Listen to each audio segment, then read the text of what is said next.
Hello, good morning, and welcome to another episode of PSYCHED. I'm your host, Sule A. Joseph, a counseling psychologist by profession. Today we have a very real program in store for you. But before we get into all of that, we have my favorite segment, Psyched to Know.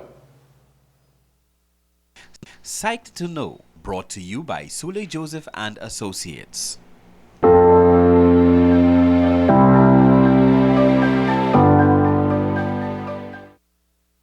According to a UNICEF report, 31% of all school children worldwide, that is, 463 million students, cannot be reached by the broadcast and internet-based remote learning policies, either due to the lack of necessary technological assets at home or because they were not targeted by the adopted policies.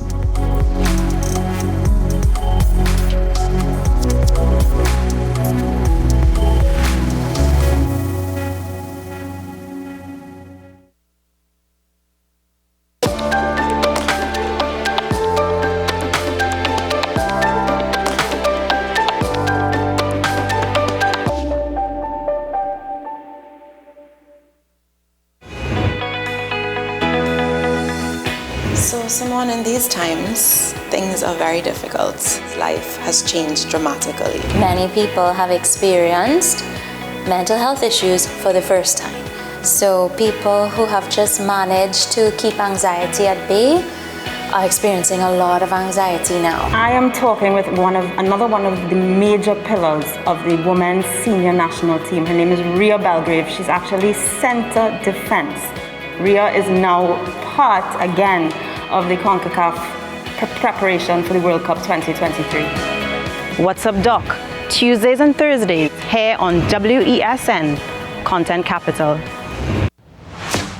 Is it politics? What is it? Is it that nobody cares about sports? The kind of support that sport used to get in the past is no longer here. The thing is, taking a knee doesn't mean that that's the only thing you're doing on it. Right. Taking a knee along with other stuff. Samantha, what are you looking forward to when you return home to Trinidad and Tobago after winning the title?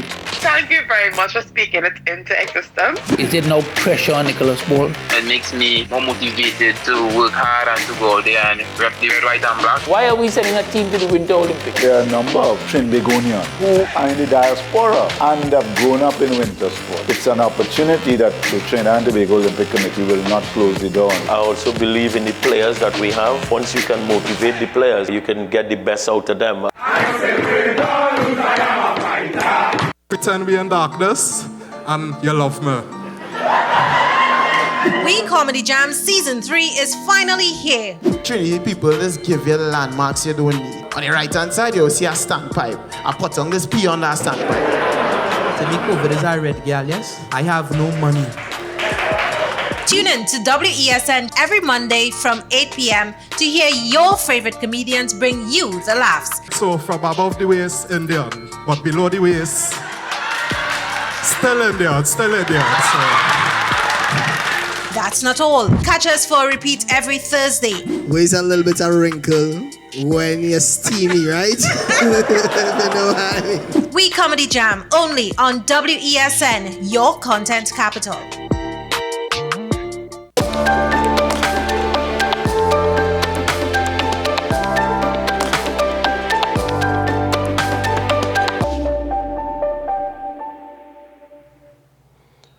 Welcome back. Today, our topic is the pandemic, homeschooling, parents becoming teachers. So the pandemic, homeschooling, and parents becoming teachers.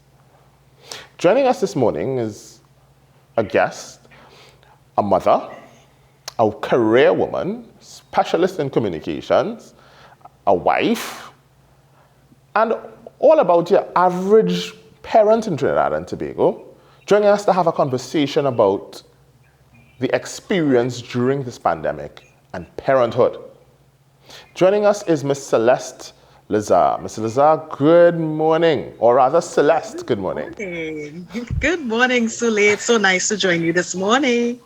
Wow, yeah, I'm feeling all nice and a bright smile just made my day, all right.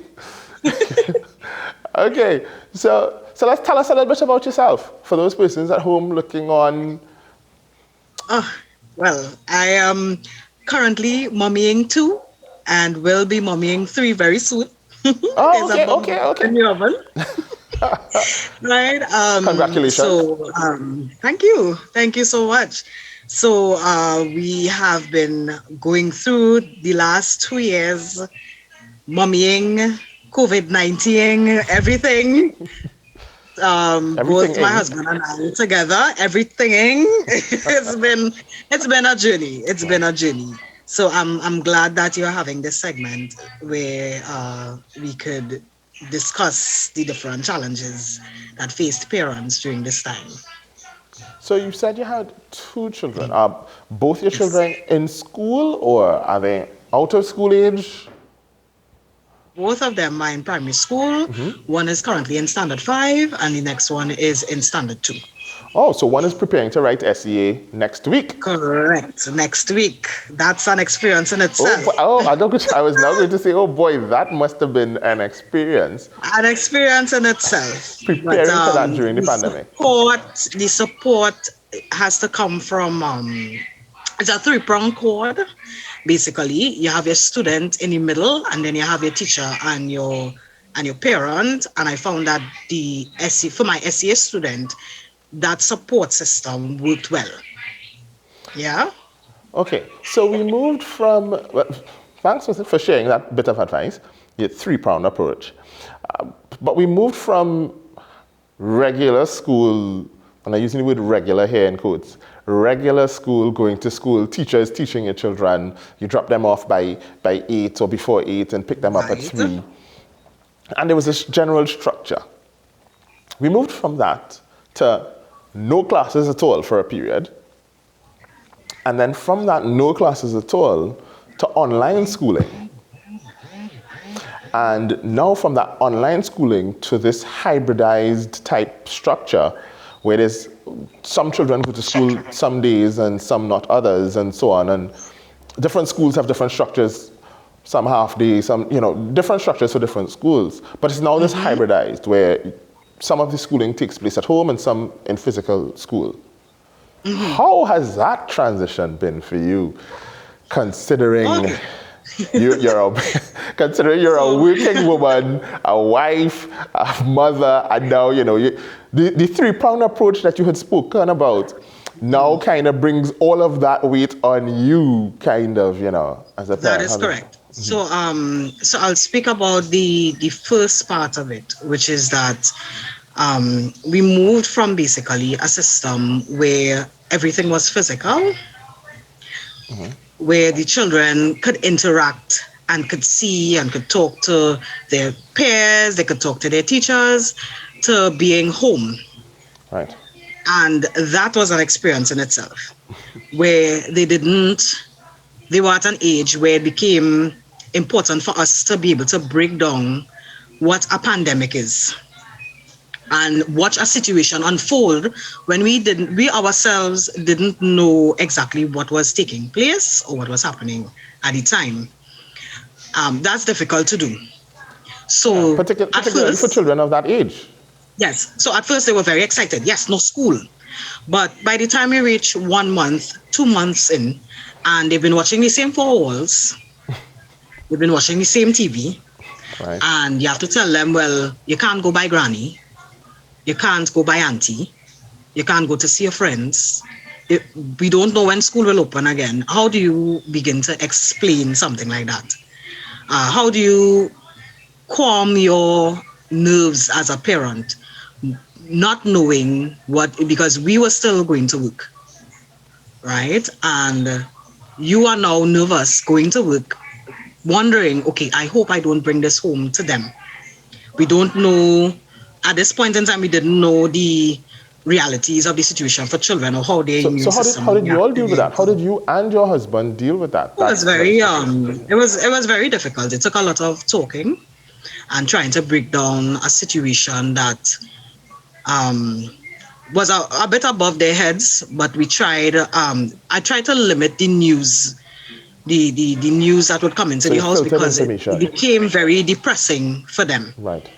right? Where you, day after day, you would hear a certain amount of deaths, a certain amount of people getting sick.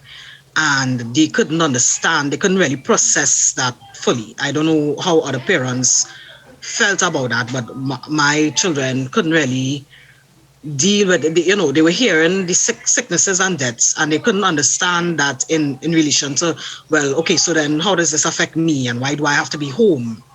Why can't I go out anymore? Why can't I go to school? So it was a lot of talking to them to get them to understand. Well, try to get them to understand. We hoped that they understood. Yeah, but they eventually got the idea. Then it became that you as a parent became everything for them. You became their playmates. You had to entertain them. You had to try to still do some sort of, well, this is at the point in time where school was shut down. Yeah, right? so and you also now became their primary educator. Yes. So, and we weren't trying to do anything too pressing. I would bring home things for them to color, connect the dots. I started to engage in a lot of online events. Yeah, you had to do research. Of course. It became, you basically had, I basically have a book here.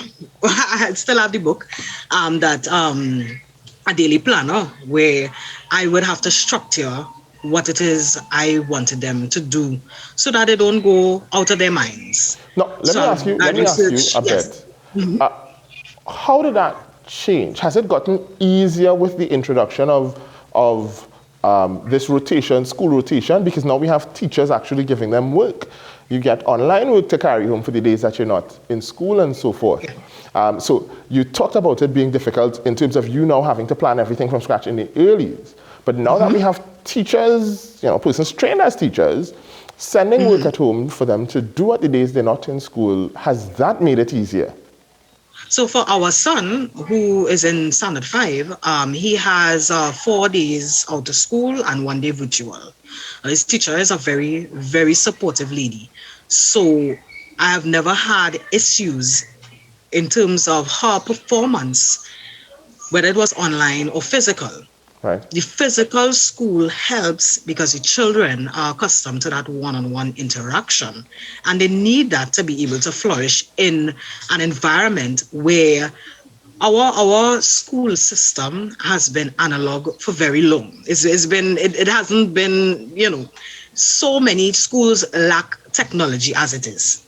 Right. So our school system is set up for that face-to-face interaction, and it performs best in that face-to-face interaction, and you can see the improvement as he has that face-to-face interaction. Right? And how does it work for your other child? Right. So for the other child who's younger, it was a difficult process. It's not only, as I mentioned before, it's a 3-prong kind of thing. You have the students in the middle, then you have the parent, and you have the teacher. Now, with her, we had issues in terms of absenteeism with the teacher. We had issues in terms of the syllabus and the amount of work that was being sent home. I had issues in terms of what was being tutored online in Zoom, where the more quote-unquote easier things would be done on Zoom, whereas the new topics I would have to tutor as a parent. So you are now forced to learn skills to tutor and teach. Of course.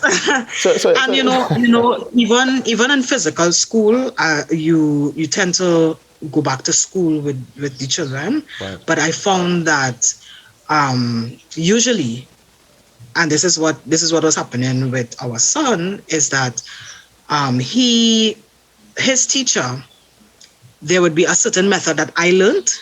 His teacher has a different method. I would call her, we'll go through the method, and that's the method that I would continue with our son. With our daughter, I had to teach the method that I learned how many donkey years ago.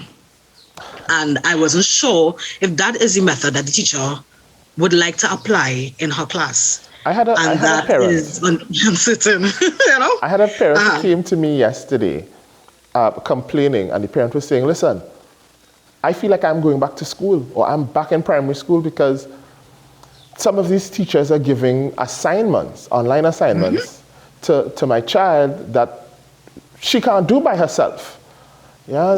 These assignments require the parent to get involved. They require the parent now to become the student and to do the research and print out the documents and basically do the entire assignment for the child because they're so advanced.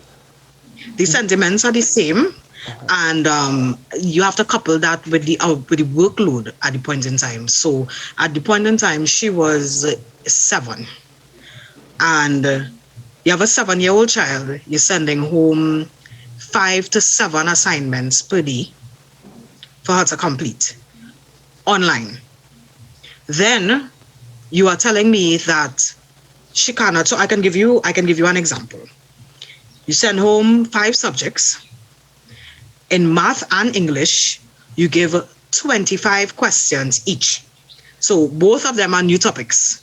Both math and English are new topics. You send home 25 questions each. Then you have social studies, which is 3 typed pages. Now, 3 typed pages in a child's handwriting is equivalent to about 6 copybook pages. Then you have science. Then you have religious education. Those are the topics given for the day. When I come home from work, I have to teach your math and your English and assist you to not do it for you, but assist you to be able to complete it. 25 questions each. Then we have to go to rewrite the typed social studies notes and science notes, then watch a religious education video and complete questions on it. When are we finishing all of that? Furthermore, when I went back to her standard 1 book and reviewed what was taught in math and English, in school math and English, you get 10 questions. Why is it at home you are sending 25 questions per math, 25 for math, 25 for English?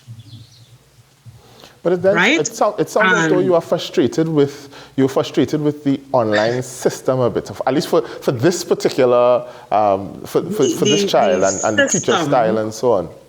I think the system could have been better tailored. Now, granted, everything was unexpected and rushed. I understand. I know that everyone was under a certain amount of pressure. Both teachers, principals, everyone was under a certain amount of pressure. However, I often wondered what the benefit to the child was. And in my experience, I do not know how much of this quote-unquote education she was retaining. And that was my concern. That after you have completed basically 50 sums that you claim is practice, have you really practiced or have you really retained anything? Right. When we're going to sleep after 10 in the night. Yeah. Right? And we have to wake up tomorrow to do it all over again. Right. So my question to you here then, what do you think would be some of the major impacts of this type of educational functioning, and particularly where the online mixed, the hybridized, the online and at home teaching between teachers and parents? I know that would have put some level of stress on you and your husband. And in turn, how did that impact upon, I guess, the relationship with the children and the relationship with each other? We all flustered, frustrated a lot of the time. Correct. I mean, let me say that I do think that online learning environment can work. I do not know how much of it can work with our present syllabus. In terms of our syllabus has been structured for a particular type of teaching. When you take away that type of teaching, then you need to structure the syllabus differently so that it can accommodate. So impractical to be doing 5-6 pages of social studies, writing it down, and then what do you really get from 5 and 6 pages of social studies when we had online platforms, that we could have gotten some sort of video. You can't go on a field trip, but can I see what the pitch lake looks like in a video? Instead of me having to sit with this child and write 5 to 6 pages of the pitch lake and, the places of interest, could we have maybe tailored it differently so that videos were used instead of, using the same, that same 5 that was in class. Yeah. Could we have structured it differently? It's not that I don't think it can't work. I think it can work, but the structure needs to change. Well, outside of the structure, because we're running out of time, and outside of the structure that parents may not be able to change, what advice that has worked for you so far? What advice do you think you could give to parents to help them stay sane while trying to cope with children who bring in homework? Maybe they may be more like your daughter and less like your son. Not necessarily strong academically, and you can leave on their own. They may be dealing with children or multiple children who function like your daughter. And, you have to sit with them, you have to do everything, and you may have to be up until 10 o'clock. What advice you have for them to stay sane? That's a big question. That's a big question. What have you been doing? What advice can you give? Is that, and this was something that was recommended to me by the guidance counselor of the school, is that she told me to go online and look for fun, interactive ways to be able to teach the same lesson. So it requires you as a parent to do a lot of research, right, into different interactive games, different online videos that would help to break down the same information in a simpler format that would be digestible to them, because now they've become so addicted to these devices that the devices have to be included in some way in their learning.